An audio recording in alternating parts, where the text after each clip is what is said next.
আমার আল্লাহর কসম করে বলি, একটা সময় আসবে মন খুলে নামাজ পড়তে চাইবেন। বিশ্বাস করেন ভাই, লিখে রাখেন ডায়েরিতে। আপনাকে যদি আল্লাহ হায়াতে বাঁচিয়ে রাখেন, যুবক ভাইয়েরা, তরুণ ভাইয়েরা, একটা বয়স আসবে মনে চাইবে একটু রবকে মন খুলে সেজদা দেই, একটু লম্বা করে রুকু করি।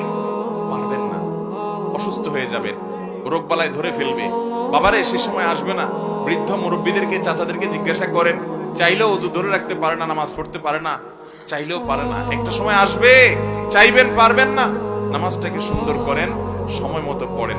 অনেক রাকাত নামাজ পড়বেন, নফল নামাজ পড়বেন। এটার চেয়ে উত্তম হলো ফরজটা পড়লেন, মূল সুন্নত গুলাই পড়লেন, কিন্তু ধীরস্থিরতার সাথে পড়লেন। 10 রাকাত তাড়াহুড়া করে পড়ার চাইতে 2 রাকাত আস্তে আস্তে পড়া অনেক বেশি। নামাজ সুন্দর করবেন তো ইনশাআল্লাহ। আজকে আপনাদেরকে একটা কথা বলে রাখি, আপনারা যখন মসজিদে যাবেন একটু খেয়াল করেন ভাইরা, যে কোন মুসল্লিটার নামাজের সবচেয়ে বেশি সময় নেয়। আমি খেয়াল করি, আমি প্রায় সময় বলি, আমার 2-1 বন্ধু বান্ধব আছেন জেনারেল শিক্ষিত, আলেম ওলামা না, ওনাদের নামাজ দেখলে, এরকম কয়েকজন আছে, তাদের সালাত দেখলে ভাই আমি তাকায় থাকি। আলহামদুলিল্লাহ, আমি নিজে আমার সালাত কিতাব পত্রে পড়েছি, মানুষকে পড়াইছি, শিখাইছি, বলছি, কিন্তু দেখছি যে নামাজ কত সুন্দর করা যায়। 4 রাকাত নামাজ পড়তে 15 মিনিট সময়, 20 মিনিট সময় নেয়, এরকম মানুষও আমি দেখেছি। এটা 1 দিন 2 দিনের ঘটনা না, প্রায় প্রতিদিনই এরকম নামাজ পড়ে তারা।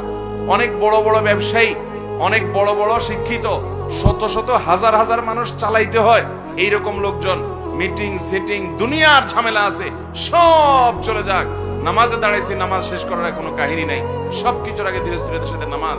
ভাইরা আমার, এই নামাজটা আমাদেরকে আল্লাহর সবচেয়ে নিকটে নিয়ে যাবে। যার নামাজ সুন্দর সে সবচেয়ে বড় আপার ক্লাসের মুত্তাকি, যার নামাজ যত খারাপ সে তত নিচু ক্লাসের মুত্তাকি। এই জন্য আমি মসজিদে গেলে খুঁজি যে আমার চাইতে লম্বা নামাজ কিনা, যদি পাই তখন ঈর্ষা করি যে তারে এবার ফেল করতে হবে, আমি তার চাইতে আস্তে আস্তে নামাজ পড়তে হবে। আমি একটু তাড়াহুড়ো প্রকৃতির মানুষ, এই যে কথা বলি দেখেন হুলস্থুল করে বলি, ধীরস্থিরতার সাথে কত সুন্দরভাবে মানুষ কথা বলে, আমি পারি না, আমার একটা রোগ, তাড়াহুড়া করে কথা বলি।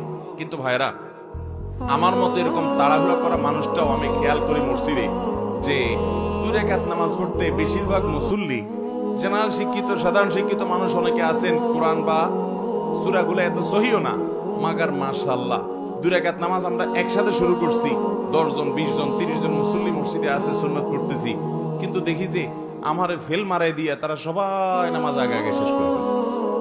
এত গতি তাদের নামাজে। আবার কিছু মানুষ দেখি মাশাআল্লাহ, যে আমার অনেক পরে দেখা যাচ্ছে তাদের মাত্র 1 রাকাত শেষ হয়েছে, তখন আমি ঈর্ষা করি, আমি তো এরকম সুন্দর নামাজ পড়তে পারতাম।